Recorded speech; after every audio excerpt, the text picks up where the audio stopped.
Merci beaucoup. Merci Au beaucoup. revoir.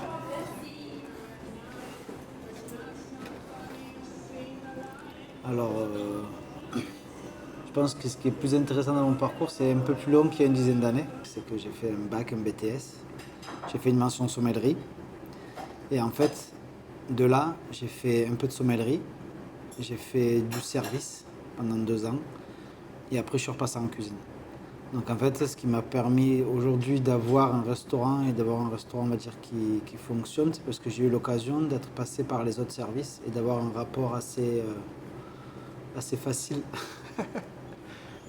d'avoir un rapport assez facile avec la brigade du restaurant, parce que le restaurant c'est une équipe avant tout.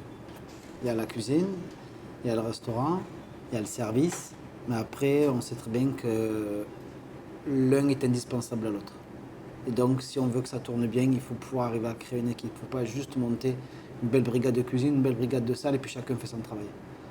Non, il faut qu'il y ait une osmose et c'est ça le plus important et c'est ce que le client va ressentir, je pense. Donc ce qui est vraiment important dans mon cursus avant d'ouvrir le restaurant, c'est ça, c'est que j'ai eu la chance d'être passé par leur place. J'ai été à leur place. Donc je comprends quand ils sont en galère et je ne me mets pas en colère. C'est super, ça me permet de poser une question que j'ai jamais posée encore et qui me tient à cœur, qui est quel est le meilleur conseil que vous donneriez à quelqu'un qui fait du service, peu importe son niveau. C'est de faire de la cuisine aussi. Ce qui permet de comprendre pourquoi un cuisinier est toujours en colère, pourquoi il est toujours fatigué, pourquoi il est... voilà. Parce qu'on sait qu'il y a une pression, il y a une chaleur, qui est complètement différente de celle du restaurant. Et donc je pense que pour moi aujourd'hui, ce qui est hyper important, c'est que pour un serveur, c'est de passer par la cuisine et pour un cuisinier, c'est de passer par la salle. On parle d'une journée, on parle d'une semaine, d'un an, de 10 ans. Peu importe, mais même si c'est qu'une seule semaine, mais je pense qu'il faut, pour le comprendre, il faut le faire. Parce qu'on le voit tous les jours qu'on comprend ce que c'est en fait. Se retrouver face à un client facile, on va dire, c'est agréable. Mais arriver à gérer un client compliqué, il y a quand même un sacré savoir-faire. Et si on ne l'a jamais fait, si on n'a jamais été face à ça, on ne peut pas comprendre des fois pourquoi on modifie la composition d'une assiette, pourquoi le client se lève toutes les 10 minutes, pourquoi... Si on n'a pas été à la place de la personne qui est face au client, on ne peut pas comprendre. C'est une étape obligatoire dans votre restaurant du coup? Pas du tout, non. Mais mon associé a fait l'inverse, a commencé en cuisine et aujourd'hui il est en salle et sommelier de métier. Moi j'ai fait l'inverse. Et on n'impose pas à nos employés de le faire. Par contre, si certains veulent passer de l'autre côté, c'est avec plaisir. Ok. D'ailleurs, souvent, je propose, quand on est un petit peu débordé, je propose aux cuisiniers d'aider justement la brigade du restaurant et de leur monter les assiettes à l'étage, de leur porter les assiettes à table et de se mettre justement à leur place, même s'ils sont en tenue de cuisinier, d'avoir une prestance et un vocabulaire adapté à la situation. La cuisine ouverte impose aussi une compréhension au moins de ce qui se passe en salle et du fait qu'on ne puisse pas faire n'importe quoi en cuisine, Oui, qu'on ne peut pas se mettre à crier, qu'on ne peut pas claquer les casseroles n'importe comment. voilà. Ouais, j'ai commencé comme tout le monde avec un petit peu de pression. J'ai été chef à l'âge de 27 ans. J'en ai 41 en octobre. Et j'étais pas mal colérique au début. En fait. Un peu comme tout le monde. Je pense que ça venait de la pression, ça venait de bien faire, ça venait de... Et donc c'est vrai que j'ai toujours travaillé dans des cuisines fermées. Et, euh, j'ai eu des enfants, ça m'a appris un peu à prendre sur moi. Et je me suis imposé la cuisine ouverte justement pour ça. Pour à un moment donné, faire en sorte que on n'est pas obligé de se... La colère, ça ne résout pas forcément les choses. C'est pas forcément le meilleur des messages et que des fois, avec plus de patience et plus de délicatesse, ça passe. Alors, je ne veux pas dire que je suis délicat tous les jours. C'est pas possible. Mais par contre, la fait d'avoir la cuisine ouverte, on n'a pas le choix. On est obligé de se comporter d'une façon correcte, d'une façon propre, d'une façon délicate, d'une façon polie, respectueuse envers tout le monde. Et donc, au fur et à mesure, on en prend l'habitude et ça devient en fait une façon de travailler. Très intéressant. Très intéressant. Ça impose quelques contraintes techniques, si je me trompe pas, non? D'évacuation d'air un peu plus puissante peut-être. Oui, bon, ça après, c'est des techniques, voilà, Mais c'est c'est des pas. problèmes techniques sur le bruit, sur l'aération, sur. Euh, c'est- d'organisation aussi, c'est-à-dire que quand on attend pour le service, ben, en fait, les clients nous voient. Donc les premiers clients qui arrivent voient que si on n'est pas débordé, ben, on n'est pas débordé. On est debout, on est là à attendre, on discute. Donc ça y est, c'est toute une façon de se comporter qui est adaptée à la cuisine ouverte. Et surtout, tout le monde nous voit. On ne voit pas que le chef. C'est pas juste le pass qui est ouvert. On voit toute la brigade là. Ouais. On voit Ouais, même c'est le vrai. plongeur qui range les assiettes. Et inversement, vous voyez tout le monde, Nous, on voit tout le monde. toutes les réactions. Ouais. Et c'est pas un piège, ça, d'être trop dans l'attente du coup de la réaction Au début, on y faisait attention. Ouais. Maintenant, on y fait plus attention. Maintenant, on en voit, on sait. Eux, ils font leur taf. Ils oublient carrément même que la cuisine est visible. Moi qui suis au poste du pass sur l'entrée, moi j'ai par contre un visu sur tous les clients et sur toutes les réactions. Je vois qu'il y a un client qui tique un peu, je vois tout ça. Donc après la communication est plus facile aussi avec Laura, qui me dit ben, le client, ben, ça, peut-être qu'il aime pas trop ça, peut-être qu'il n'est pas trop, donc on change le plat et on le voit en direct que ça lui plaît pas. On va pas lui imposer de le finir, quoi. C'est pas la maison. Vous finissez chaque service avec une page de notes dans la tête sur telle entrée a généré telle réaction. Quand il y a beaucoup de retours négatifs, on les voit, on les a directs, donc ça nous permet de changer très vite. Mais ça nous est déjà arrivé. Oui.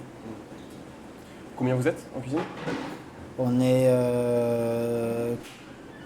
4 plein temps en cuisine, plus le plongeur. En ce moment, j'ai un stagiaire. Et en salle, ils sont 3 à plein temps. Ok. Et vous êtes au complet? Vous recrutez? Non, je ne recrute pas, non, on est au Vous complet. ne recrutez pas? Non. Non, parce que après, c'est pas la peine. La cuisine est assez petite, l'organisation y est. On est fermé 2 jours et demi, donc j'ai pas besoin d'avoir de turnover. Ça fait que chaque personne est à son poste et quand il est en congé, le restaurant est fermé. Donc un par poste, c'est très bien. Il y a un tournant au milieu qui va donner un coup de main, c'est parfait. Ok. Et coupure ou pas de coupure? Coupure, Pour tout le monde? tout le monde. Pour tout Non, le monde. des fois, il y a des personnes qui sont en continu. Quand j'ai... là, par exemple, on est 4 en cuisine.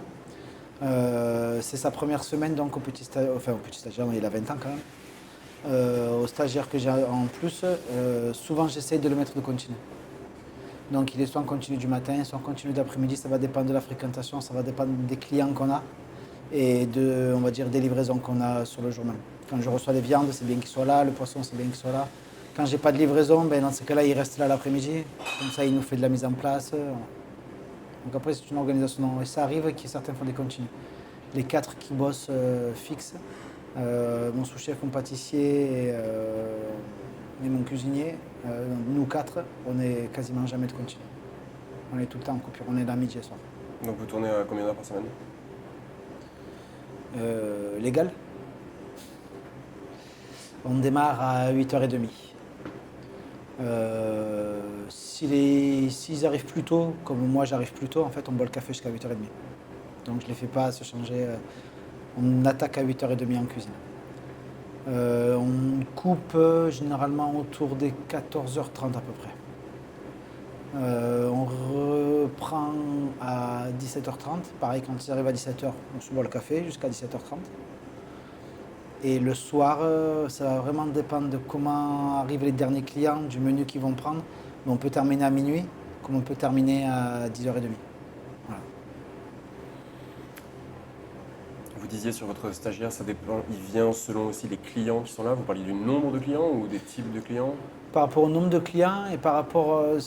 on a certains menus qui demandent de la préparation à l'avance, comme les menus langoustes, c'est 24 heures à l'avance, donc ça je le sais.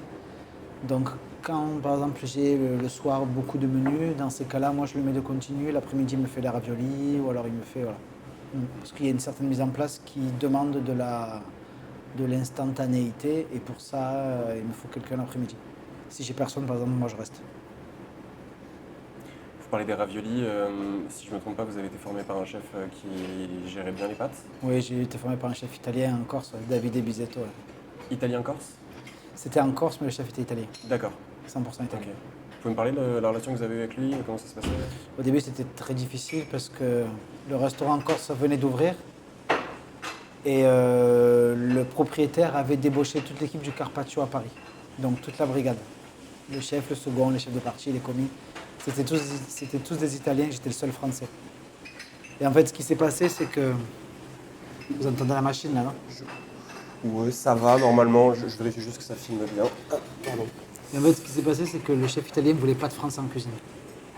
Mais comme ils embauchaient ma femme en sommellerie, Ah, le maître d'hôtel, enfin le directeur de salle, quelque part m'a imposé en cuisine.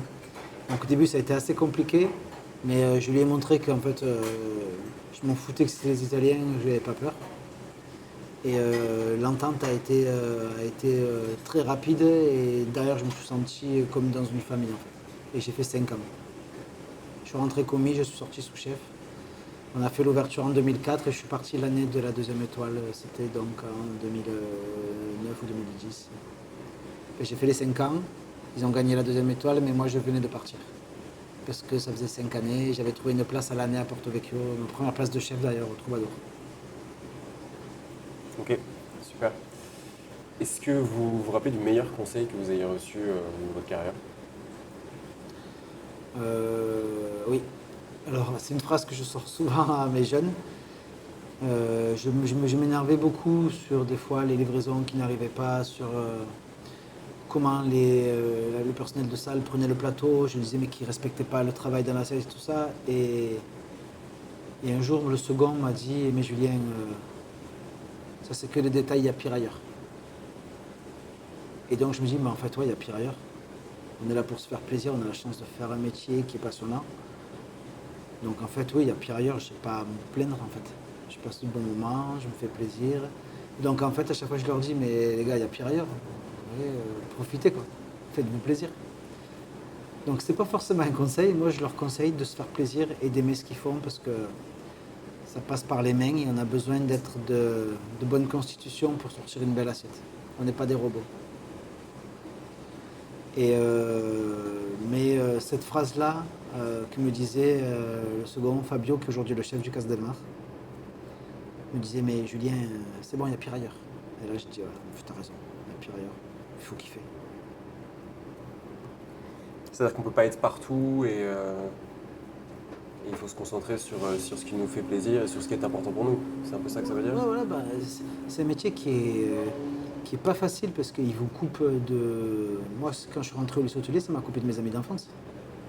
Je les ai retrouvés au fur et à mesure, je les ai retrouvés au fur et à mesure, les week-ends, tout ça. Mais de gens que je voyais tout le temps, du coup, je me suis retrouvé à les voir que certains week-ends. On parle à 14 ans là. Ouais. Ouais, c'est ça.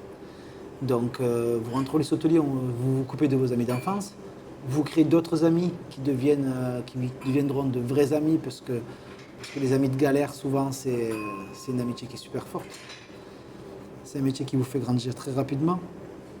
Ou à 15 ans, ben, on vous met dans la vie active et on vous dit maintenant, démerde-toi. Vous devez affaire aux clients, C'est ce que je vous veux dire, n'êtes il y a pas un client au bout. habitué. Démerde-toi parce qu'il y a un client au bout et tu es obligé de. Et oui. Et il faut assurer quoi. Pas faire le chaperon. Donc c'est un métier qui vous fait grandir beaucoup plus vite. Et quelque part, je pense que ceux qui ont fait de l'hôtellerie derrière peuvent se débrouiller dans n'importe quel métier. C'est pas prétentieux ce que je dis. C'est un métier qui vous fait voyager. Si vous avez l'envie, vous pouvez aller où vous voulez. Moi je suis allé en Irak et j'ai fait de la formation pendant 3 mois en Irak. Qui un jour m'aurait dit ben tiens, on va t'amener en Irak et j'ai fait de la formation pour des cuisiniers locaux en Irak. Quand on m'a dit est-ce que ça te dit l'Irak, ben moi j'ai dit oui de suite parce que c'est la seule opportunité que j'aurais d'y aller. Pour qui? Par quoi? Comment? Pour une station pétrolière. Ok. En fait c'est un truc de fou parce que vous avez 900 employés, sur les 900 employés vous avez 100 expats et en fait ils font venir un chef de France pour 100 expats qui se plaignent de la cuisson du riz et des steaks. Pour moi c'est aberrant. On a dit si tu es là-bas, tu manges ce qu'on te donne. Mais ben, ça ne marche pas comme ça dans les grosses entreprises. Et donc, mon cousin qui travaillait là-dedans m'a dit mais moi j'ai un cousin qui est cuisinier, si ça vous dit tout ça. Donc ils me l'ont proposé, j'y suis allé et en fait j'ai vécu l'expérience de ma vie. Quoi. Là, vous voyez, il y a pire ailleurs, vous le vivez. Quoi.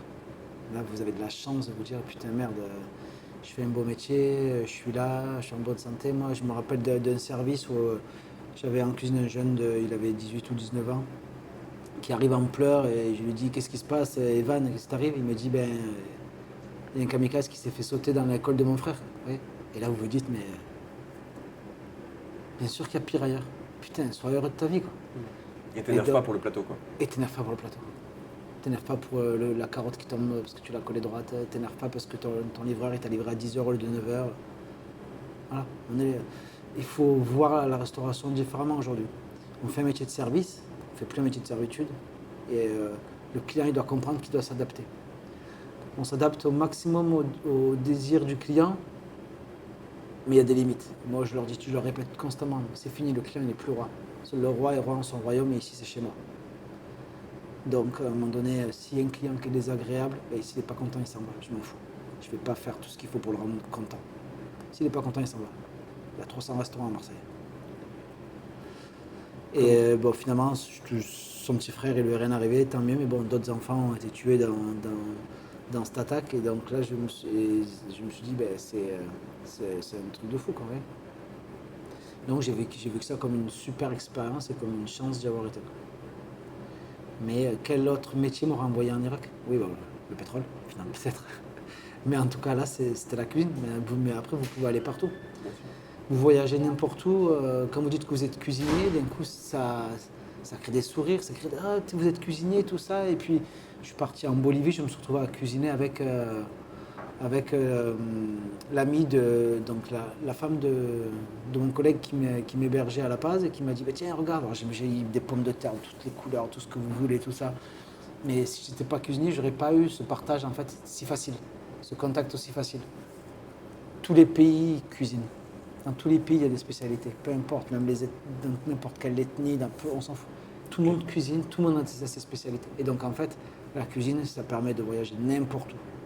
Et de faciliter un contact incroyable. Et là, vous n'avez pas besoin d'argent. Vous avez juste un savoir-faire, en fait. Ce que vous dites marche pour le voyage, effectivement, et ça marche pour l'expatriation aussi. C'est-à-dire qu'en fait, on a envie d'aller vivre sur n'importe quelle petite île. S'il y a un restaurant, bah, le plan est faisable. Oui, en fait. bien sûr, c'est faisable. C'est ça qui est dingue. N'importe où. Et il n'y a aucun autre métier qui permet ça. Non. Absolument aucun.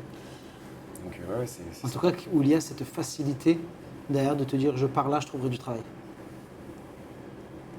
C'est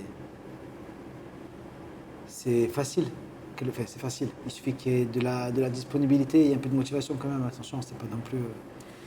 Mais par contre, oui, et du courage, parce que des fois vous tombez dans des conditions qui sont assez particulières. Mais en attendant, oui, c'est le seul métier qui vous pouvez du jour au lendemain vous dire tiens, je m'en fous, je me casse en Italie. Et vous pouvez travailler un mois dans toutes les villes. Quoi. Vous trouvez toujours quelqu'un qui va vous prendre. Vous aviez eu de l'expérience de voyage avant, un peu de l'éducation au voyage par votre Oui, famille? parce que je partais en colonie de vacances. Mes parents, dès que j'ai pu, m'ont envoyé en colonie de vacances. Donc je partais 2 semaines au mois d'août constamment. C'est l'école de la vie, les colonies de vacances. Oui, Je suis je pense, d'accord. parce que ça vous sort de la maison. Du coup, vous êtes obligé de vous faire des amis, parce que comme c'était le travail de mon père, c'est pas les gens de la ville, donc vous n'êtes pas avec vos collègues. De temps en temps, vous arrivez à en retrouver un, mais il y avait tellement d'employés que c'était rare, quoi. Donc chaque fois, il fallait se refaire des amis, chaque fois, il fallait se réhabituer, dormir dans un autre endroit, manger d'autres choses. Et les colonies de vacances, c'est... Et avec des gens qu'on n'aurait pas forcément rencontrés à la base Non, aussi. c'est une belle école de la vie, les colonies de Oui, vacances. absolument, absolument. Et ça vous force à devenir autonome. Hein. Il faut faire son lit, on se lave les dents, le machin, avant de se coucher. Vous vous faites mal, et ben il y a le mono qui vient un peu, mais bon, il faut se soigner. C'est pas mal l'autonomie des colonies de vacances. Hein. C'est quoi la définition d'autonomie? L'autonomie, c'est-à-dire être capable de se gérer tout seul. C'est-à-dire, en ce moment, moi, j'ai 2 enfants, ils ont 10 ans et 7 ans. Allez, on va se laver les dents, c'est papa qui fait les brosses à dents. Allez, on va à la douche, allez, on y va, c'est bon, on se déshabille, machin, je sors les habits. Là, non. Là, vous êtes tout seul. Ouais. Et le mono, il ne va pas vous sortir vos nouveaux habits. Ça veut dire que vous pouvez vous habiller de la même façon pendant 15 jours, quoi, sans qu'il y ait des gains qui vont vous dire changez-vous. Donc, quelque part, ça. Mais par contre, les autres enfants vont vous dire ah, t'es habillé pareil. Oh, donc, ça va te forcer derrière, je trouve, quelque part à te gérer tout seul pendant 15 jours. Quoi. Oui, parce que finalement, vous ne sombrez pas dans la lassitude. Au contraire. Comment vous pourrez le faire, vous ne le faites pas, en fait. Donc, vous allez vous faire à manger, Vous allez prendre plaisir, d'un coup, découvrir le plaisir de se faire à manger, habiller, les lessives, étendre son linge. Ouais, c'était tout ce que quelque part vous étiez assisté à la maison, d'un coup, vous n'avez pas le choix que de. Et en fait, je dis pas qu'on y prend goût, mais quelque part, peut-être quand même, un petit peu. Ouais, je pense qu'on prend goût à la satisfaction de quelque chose qu'on a fait soi-même, seul, sans aide. Et que ce soit faire son lit ou que ce soit la première fois qu'on cuisine un plat cool. Plier son t-shirt comme il faut. Ouais. Le premier entretien d'embauche où on va tout seul. C'est quand même un truc, quand on a le job, à la fin, ça fait des frissons, quoi. Ouais. C'est cool. J'ai une question du coup sur l'enfance. Si vous aviez une classe d'enfants de 10 ans pendant une journée, Je serais fatigué. À la fin de la journée, c'est sûr. Ouais. Ah, je serais fatigué. Mon grand garçon a 10 ans et il s'est jamais fatigué. C'est incroyablement d'énergie. Mais ouais, je kifferais. Je kifferais parce qu'à cet âge-là, ça a encore plein d'étoiles dans les yeux, ça rêve. C'est la fin de l'enfance parce que 10 ans, c'est la CM2. C'est pas encore rentré au collège, donc c'est des gros enfants en fait. Et ouais, c'est le kiff, 10 ans. Des gros enfants qui se posent plein de questions. Ouais. Et vous leur feriez faire quoi? Oh, ce qui leur ferait plaisir. Non, je vois ça. Ouais.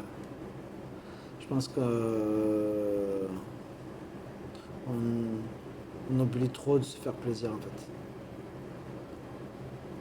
Donc je leur ferai plaisir, ouais, je ferai ce qu'il faut pour qu'ils se fassent plaisir. Je les mènerai s'il faut aller, je sais pas, ce qu'ils veulent en fait. On a une journée. Ok. Et qu'est-ce que vous diriez à vos enfants si ils voulaient être chefs? Ah, ils font ce qu'ils veulent. Ils font ce qu'ils veulent. Moi, je les dégoûterai pas du métier parce que c'est un beau métier, même s'il n'est pas facile. Ce ne sera pas tout rose. Mais bon, en attendant, c'est hyper kiffant en fait. Mais ouais, ils feront vraiment ce qu'ils veulent. Si, de toute façon, je les aiderai dans peu importe ce qu'ils veulent faire. Ça, y a pas de souci. C'est quoi votre plus beau souvenir professionnel du coup, du métier?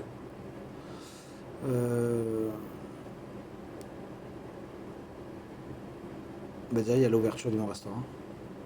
Parce que tu es enfin chez toi. Donc ça, c'est quand même super. C'est quoi le moment? C'est la fin des travaux? C'est le... Ouais, les premiers clients. Le repas test avec la famille. Et là, il y a toute la famille qui vous regarde, hyper fière. Ça, c'est magique. Moi, ça me fait plus kiffer de voir manger nos familles, nos amis qui nous regardent avec fierté. Quelque part, plutôt qu'un client content de ce qu'il a mangé parce que j'ai fait mon job. Mon job, il est de le rendre content, de le rendre heureux, de le faire kiffer. Donc si à la fin, il est content et il est heureux, quelque part, j'ai juste fait mon job. C'est juste normal. Donc ce serait la normalité que les clients soient heureux quand ils partent d'ici. Mais il n'y a pas ce regard de fierté comme vos amis et votre famille, quand ils vous regardent, quand ils vous voient derrière, que vous êtes chef, que vous venez. En plus, la cuisine est ouverte. Alors, je ne vous dis pas, vous êtes dévisagé pendant 2 heures. Donc ouais, je pense que le premier repas test avec nos familles, c'était super. Est-ce que vous pensez que l'assiette que vous avez servie à votre famille et l'assiette que vous servez à vos clients, elle a le même goût?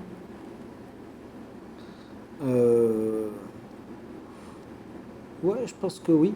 Sans prétention, je pense que oui, parce que j'ai toujours cuisiné parce que ça me plaisait. Moi, j'ai choisi ce métier parce que j'aimais manger. Ça a été un choix. À la conseillère d'orientation, j'ai dit je vais être cuisinier.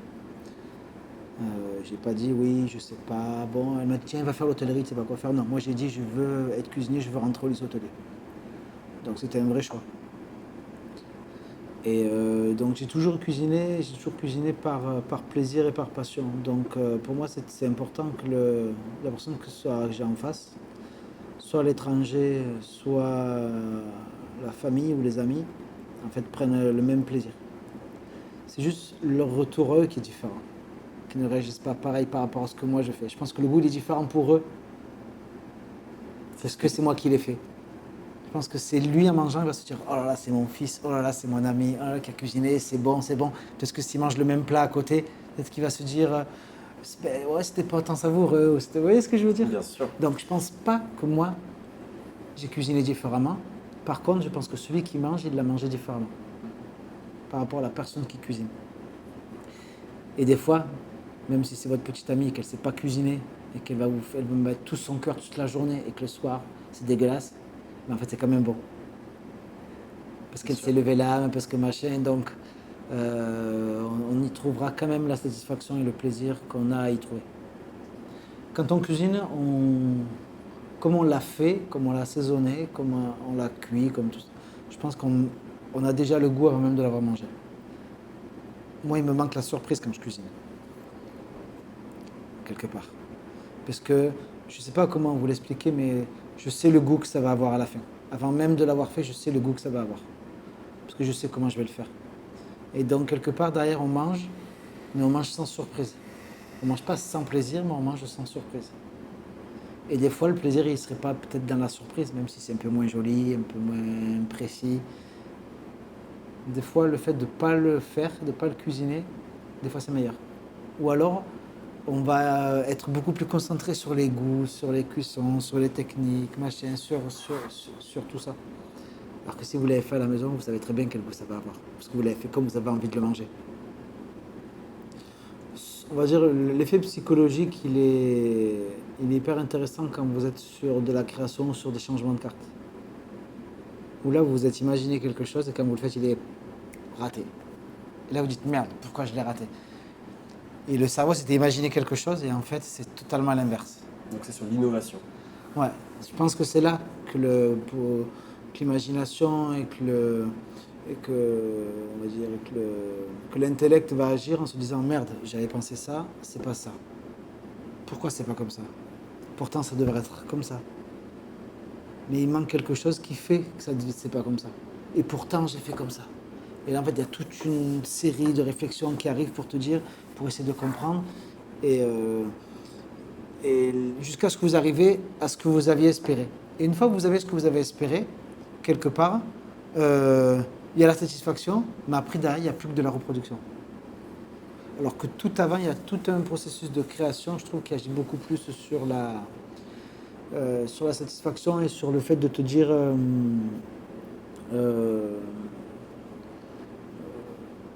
comment je vais y arriver et pourquoi j'y suis arrivé. Je ne sais pas si j'arrive à bien me faire comprendre. Si. Est-ce qu'on peut prendre un exemple, par exemple?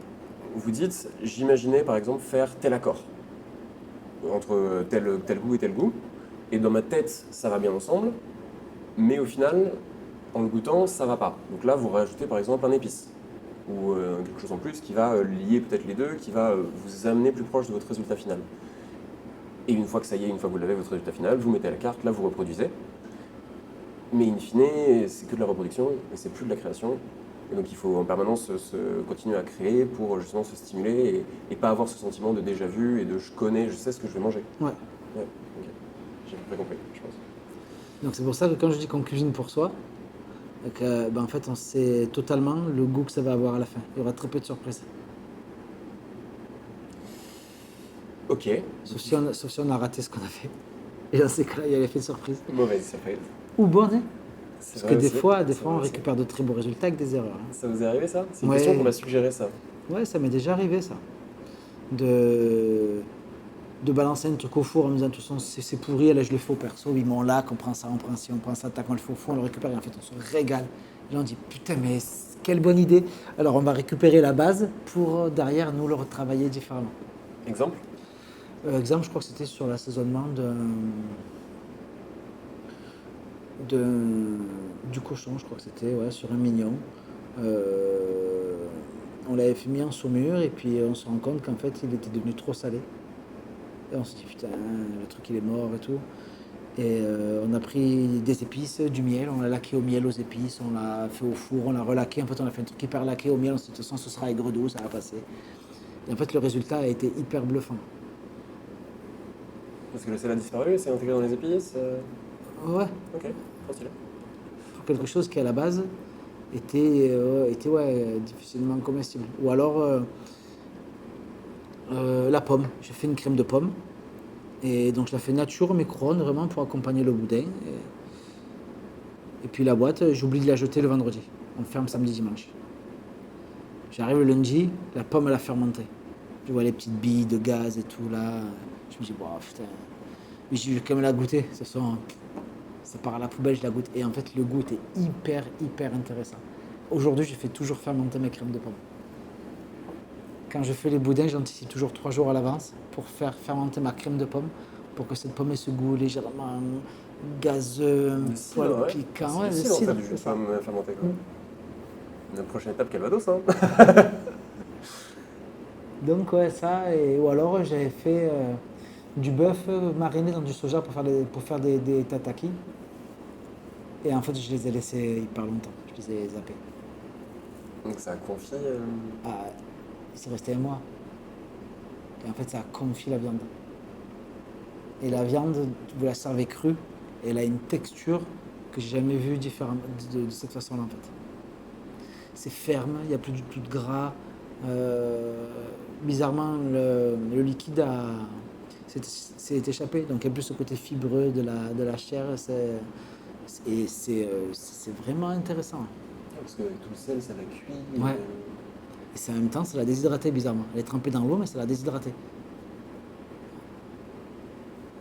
Donc il y a pas mal de trucs, des fois, comme ça, sur une erreur qui peuvent être hyper intéressants. Pas tout, hein.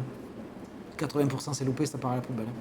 Quand on parlait des retours des gens et donc le client n'était plus roi, que vous étiez chez vous ici, comment quand même on gère les critiques, les nouvelles critiques, je ne parle pas des critiques gastronomiques.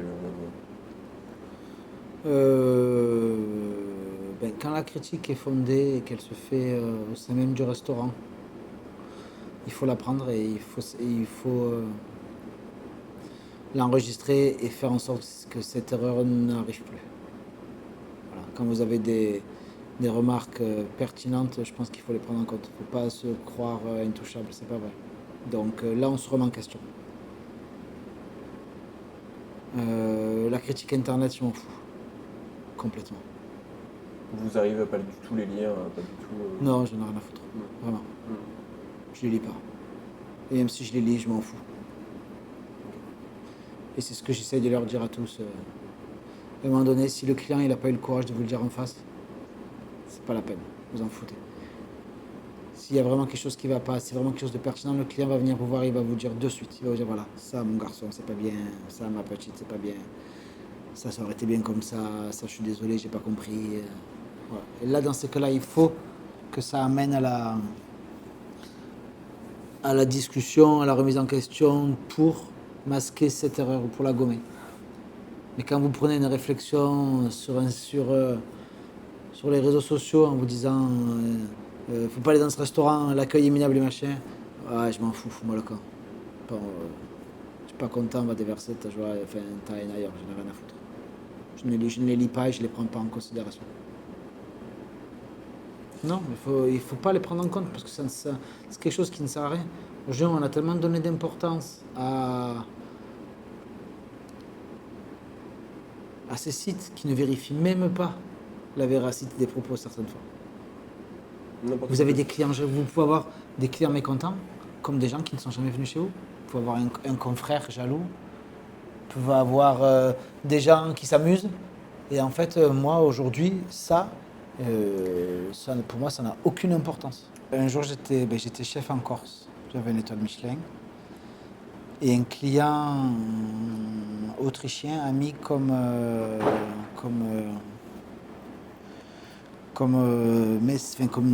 notification sur TripAdvisor, si j'avais un conseil à donner au patron de cet établissement, c'est de changer de chef. Et donc je dis ça, et je vais voir mon patron me regarde et me dit, ici c'est moi qui décide, c'est pas le client. Donc vous restez, et lui je m'en bats les couilles. Très bien. Et ça a très bien marché. Hein. Donc, il voyait que ça m'avait affecté, et puis il m'a dit, mais en fait, vous en foutez de ces gens-là. Aujourd'hui, occupez-vous plutôt de votre brigade, des clients qui viennent manger au restaurant, de tout ça, de ceux qui... Ça, c'est une minorité et à un moment donné, il faut arrêter. Parce que finalement, on va retenir celui qui vous conseille de dégager et on va derrière ausculter Et peut-être les 10, les 20, les 30, les 50, peut-être les 100 messages qui vous encensent, qui vous disent je me suis régalé, c'était super, excellent moment, expérience extraordinaire. Et à côté, vous allez bloquer sur un connard qui va vous dire pour son entreprise de passer votre chemin. Mais ce mec-là, il n'a rien compris. On ne devrait même pas lui apporter de l'importance. En fait, si on lui donne de l'importance, que ça prend de l'impact. Moi, je donne aucune importance à tout ça, donc ça n'a pas d'impact, je m'en fous. Si on a quelque chose à me dire, on vient me le dire en face. Si on ne me le dit pas en face, c'est qu'à un moment donné, ça n'en vaut pas la peine. Et la personne n'en vaut pas la peine. Donc, j'écoute pas. Je ne prends pas en considération. Ouais, je pense que c'est effectivement un très très bon moyen de... Parce que ça paraît facile, Après, j'ai mais... peut-être aussi plus d'expérience aujourd'hui qui font que j'ai 41 ans, j'ai commencé à 14 ans, j'ai bossé à Londres, en Corse, j'ai bossé à Marseille, j'ai bossé dans un truc qui n'était pas forcément très facile, en Haute-Savoie, dans des palaces. J'ai fait le G8. J'ai pas fait le cursus de tous ces grands restaurants parisiens. Je ne l'ai pas voulu. Parce que pour moi, la cuisine, c'est pas... ça fait rêver, c'est magique. Mais quelque part, je trouve qu'on est assez monotache par rapport au nombre de personnes qu'il y a dans la brigade. J'ai pas compris. On est monotache par rapport au nombre de personnes qu'il y a dans la brigade. C'est-à-dire qu'en fait, la brigade est tellement grande, chaque personne a souvent qu'une seule tâche à faire, à la perfection. Mais c'est souvent le même travail, la même tâche à faire. On va dire, sur une assiette, vous touchez peut-être qu'une seule partie de la garniture. Et en fait, moi, je voulais m'en prendre plein la tête et je voulais voir quelque chose de beaucoup plus complet. Donc j'ai toujours choisi des restaurants plus petits à taille humaine avec des brigades où on doit tous se serrer les coudes pour s'en sortir en fait. Et c'est ce qui s'est passé, ce qui se passait en Corse. Plusieurs fois j'ai dû revenir de congé parce que le chef m'appelait, parce qu'ils étaient en galère, parce qu'il y avait un machin, je revenais bosser mes jours de congé ou alors je restais les après-midi. Mais on restait tous. Voilà. C'est ça moi que j'ai adoré dans la cuisine, c'est le côté fraternel et équipe. Et en fait, j'ai eu quelques expériences dans des restaurants comme ça, dans des grosses maisons, et j'ai fait qu'un jour. Parce que je ne comprenais pas qu'à un moment donné, on n'arrive pas à créer une équipe. Il y avait une brigade, mais il n'y avait pas d'équipe. Voilà. Donc les gens ne travaillaient pas les uns pour les autres. Chacun travaillait pour lui, pour son CV, pour sa... Petite ascension ouais, sociale. voilà. Ouais. Ok. Pour sa réputation. Et en fait, non. Tu fais pas ce métier pour de la réputation, tu fais ce métier parce que tu as la passion de faire plaisir aux gens. Il ne faut pas oublier, on travaille pour les autres. Donc si aujourd'hui tu penses que tu t'es cuisinier parce qu'il faut que tu sois connu, tu t'es trompé de métier, mais non. Fais pas ça. Va faire footballeur. Et encore, tu as besoin de jouer pour une équipe. Donc, va faire chirurgien. Tu es une Dieu vivant, chirurgien. Ça monte au cerveau d'être chirurgien, je pense. Ouais, aussi. Mais bon, là, j'ai pas aimé ces bien. expériences-là. Moi, j'étais pas dans ce type-là de la restauration. J'ai fait du rugby pendant 10 ans, et en fait, le rugby a été une super école de la vie aussi. Où à un moment donné, tout le monde a sa place. Le maigre, le petit, le grand, le gros, le grand gros, le petit gros, tout le monde a sa place, et tout le monde faisait partie de l'équipe. Et il n'y avait pas de pinaillage, il n'y avait pas de trucs. On jouait tous pour la même chose. Les entraîneurs faisaient tout ce qu'il faut pour qu'on soit hyper soudés. Et en fait, moi j'essaye de faire ça aujourd'hui dans mes établissements et dans mes équipes. Il faut qu'on travaille tous dans le même sens et qu'on se fasse tous plaisir, sinon c'est pas la peine. On fait des choses en dehors du travail ? Ouais, quand on peut, oui, on essaye. Ça doit être difficile, hein, déjà en passant 70 heures par semaine ensemble. Ouais, mais on se voit d'une autre façon. C'est pas pareil. Je suis plus le chef. Même s'ils continuent de m'appeler chef. Mais bon, ça fait partie du truc, de toute façon. J'appelle mes chefs encore aujourd'hui. Mais je vous ai appelé chef en arrivant, vous n'êtes pas mon chef. C'est un truc qui fait que, voilà. Mes chefs du lycée hôtelier, je les appelle encore chef aujourd'hui. Bien sûr. Mais on va boire un coup, le rapport n'est plus le même. Voilà. Et ça, c'est hyper important aussi. De casser de temps en temps, hein, pas tout le temps, sinon après on ne fait plus le juste milieu. Mais de casser le côté sacré du chef et de la brigade. Voilà. Je suis le chef, je suis en cuisine. Dès que j'ai passé la porte de la cuisine, c'est terminé, je suis comme vous. Hein. On va boire un coup, ouais, je mange, je bois, je cague, il n'y a rien qui me rend différent. Absolument. Vous parliez de 3 mois de formation en Irak. Vous repartirez un jour dans la formation ? Pure et dure, je veux dire, en plus de celle que vous faites au quotidien. Ouais, je pense que c'est bien de. Ça peut être intéressant, oui, la formation. Comme je l'ai fait là, oui. Mais ça a été surtout pour le rapport humain, c'était hyper intéressant. Après, oui, je pense que oui, je le ferai. Je suis pas un très grand formateur, parce que je suis pas très pédagogue. Mais oui, pourquoi pas. Ça s'apprend. Ouais. Ça s'apprend. C'est mon but de réussir à pouvoir enseigner de la pédagogie en cuisine. J'ai lu une citation de vous où vous disiez que revenir à Marseille et être reconnu à Marseille, ce serait la meilleure manière de remercier ceux qui vous ont formé et ceux qui vous ont soutenu. Eh oui, parce que j'ai été formé à Marseille, au lycée hôtelier à Bonneveine. Je suis marseillais, je suis né ici, ma famille habite ici. Pour moi, réussir ici, c'est le meilleur truc que je voulais. C'était le truc que je voulais, quoi. Je voulais réussir chez moi pour montrer aux autres que ben, vous voyez, ça, c'est grâce à vous aussi. Qu'est-ce que vous voulez faire maintenant que c'est fait? Oh, continuer, continuer. Continuer à kiffer, c'est bien. Ouais, continuer à kiffer, bien sûr, c'est bien. C'est pas un métier facile, donc il vaut mieux garder le côté kiffant et le côté passionnant. On fait, euh, on fait trop de sacrifices là, avec ce métier. Comme on me disait tout à l'heure, là, pour le jeune qui a vu cet avis et que ça l'a perturbé, il a raison. Ici, aujourd'hui, on a pris le parti pris de fermer samedi, dimanche et lundi soir pour nos familles. Mais si la rentabilité de l'établissement n'était pas au rendez-vous, on aurait dû ouvrir le samedi et puis si jamais il aurait fallu, ouvrir le dimanche. Et dans ces cas-là, j'aurais pu passer mes week-ends avec mes enfants et avec ma famille. Donc c'est aussi un sacrifice malheureusement qu'on fait et que les gens ne se rendent pas compte. Parce qu'on travaille quand eux font la fête, quand eux sont en détente, quand eux sont en vacances. Et nous on est là. Et ça donc il faut pas l'oublier. C'est un vrai sacrifice que de rentrer dans la restauration. C'est quoi la décision la plus difficile que vous ayez eu à prendre?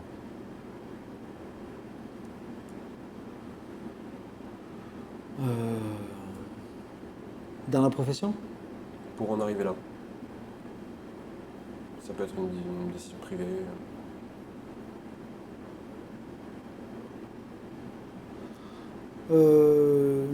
Alors une des décisions les plus compliquées que j'ai dû faire, je pense que ça a été... mais bon, c'était mal pour un bien. Quand j'ai quitté la Corse justement pour venir à Marseille pour ouvrir le restaurant. Me dire, je vais quitter 3 ans passés dans un bel établissement dans lequel je me sens bien, dans lequel ça y est, on a un appartement, on a calé une vie, et puis l'histoire familiale a fait que ma femme est rentrée sur le continent et est restée là, et là je me suis dit, il faut choisir. Soit je reste du côté professionnel, et quelque part je vois ma famille plus que les mois d'hiver ou quand ils viennent me voir en Corse, soit je rentre sur le continent et puis j'abandonne tout ce que j'ai construit là.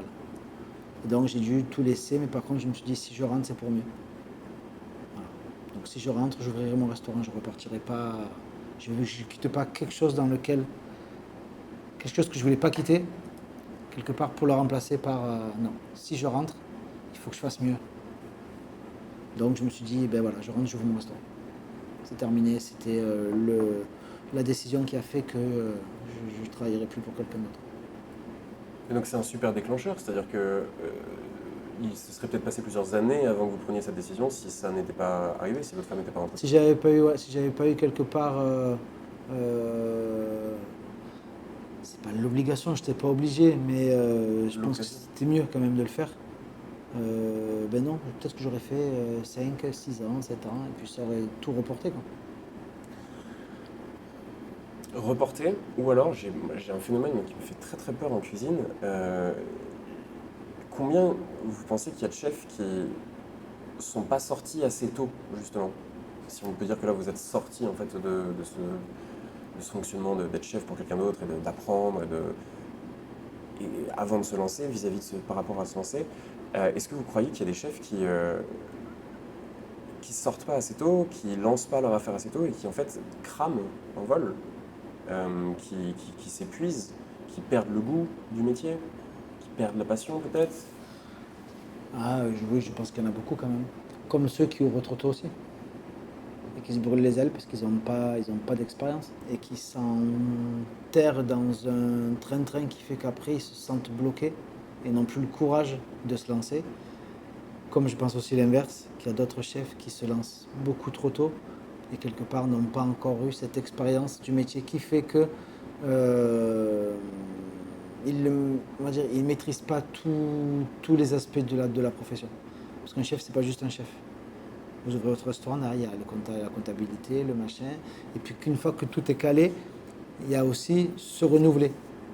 Et souvent, se renouveler, c'est aussi grâce à l'expérience. Et quelque part, sans expérience, en fait, on fait juste ce qu'on maîtrise. Et à un moment donné, on est bloqué. Et puis, on rentre dans le cercle vicieux de, ben voilà, je fais la même carte depuis 15 ans. Très intéressant cette idée de renouvellement. Euh, pour ce qui est des aspects autres que la cuisine dans le job d'un chef, vous parlez de la comptabilité, je pense qu'il y a une grosse partie de management aussi qui est très sous-estimée par beaucoup de chefs. Une partie de communication, enfin, c'est un vrai gestionnaire d'entreprise en fait. Comment est-ce que vous avez appris ces aspects-là? Ah oui, je les ai appris déjà grâce au BTS, à ma formation, qui est une formation beaucoup plus complète, on va dire au niveau gestion d'entreprise. Et ensuite, ben, après, vous l'apprenez sur le tas. Et puis, l'important, c'est d'être bien entouré aussi, d'avoir un comptable en qui vous avez confiance et qui a confiance en vous et qui vous dit tout. Bon, moi, je suis pas très dans l'image, donc les gens que je côtoie sont plus dessus, donc de temps en temps, ils me disent, allez chef, maintenant il faut y aller, il faut sortir, il faut faire des photos, faire machin, voilà. Bon, moi, je m'en fous, donc ils m'aident. Donc je pense que c'est vraiment être bien entouré et avec des gens qui ont envie d'avancer avec vous. C'est ça qui est hyper important. Et puis après, on apprend sur le tas, hein. Comme beaucoup de choses, hein. On apprend avec l'expérience, hein. Vous faites avoir une fois, si vous faites avoir une deuxième fois de la même façon, c'est que vous êtes un couillon. Normalement, la première fois, on aurait dû vous sauver pour comprendre que, ben, C'est pas comme ça qu'on fait. voilà. Ok, ok. Euh,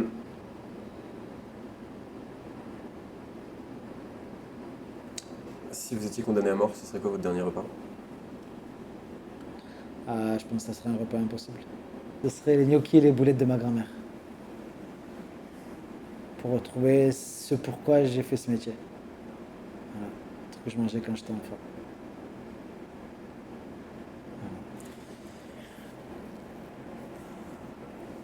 Est-ce que c'est impossible? Ouais, ça Pourquoi? aura jamais le même goût. C'est la casserole en fonte qui avait le goût de tout ce qu'elle a cuisiné avant. C'est le goût des souvenirs. C'est le Bah, goût de la grand-mère. vous avez vu Ratatouille, cette magnifique scène de fin où ce critique gastronomique insupportable goûte la ratatouille et est projeté dans la petite maison de campagne de sa mère. C'est pas impossible, tu sais. Non, ça arrive, ça, des fois. Vous le voyez, J'ai des ça m'est frissons, quoi. arrivé plusieurs fois dans ma carrière où des gens m'ont dit, mais au bord de l'arme, hein. Ils m'ont dit, mais c'est incroyable, j'ai retrouvé le goût. C'était une dame, elle mangeait à la table là, c'était une vieille dame, elle devait avoir 80 ans, et en milliardise, on fait des Monte Cao. Je Les sais pas ce Monte que Cao, c'est. c'est des petites galettes assez sableuses à base d'huile d'olive, de cannelle. Et elle les mange, et à la fin du repas, elle m'appelle, elle me dit, merci monsieur, merci, j'ai retrouvé le goût de mon enfance quand j'étais en Algérie et tout ça. Et là, vous dites, putain, j'ai fait, c'est beau quoi, j'ai gagné. Magnifique. Mais moi, si je veux le goût des gnocchis et des boulettes, il faut que ce soit ma grand-mère qui les fasse, faut pas que ce soit moi. Ouais. Ok. Ok. Ok. Pour terminer, J'aimerais que vous me disiez la question à laquelle vous avez préféré répondre et celle qui a été la plus compliquée à répondre. Ah, la plus compliquée à répondre, c'est quand les questions sont trop longues, qu'après on s'embrouille. C'est vrai. Et la plus facile à répondre, celle que j'ai le plus aimé répondre, bon, je sais pas, le dernier repas, parce que c'est la plus fraîche. Ça marche. Ça marche, ça Ah, parce marche. que je pense que c'est celle qui génère le plus d'émotions. Parce que là, vous touchez vraiment au pourquoi, à la base, à l'enfance, au souvenir, c'est ça. Ça me va. Merci beaucoup. Ben, merci. Merci beaucoup de votre accueil et de votre temps. C'était très intéressant.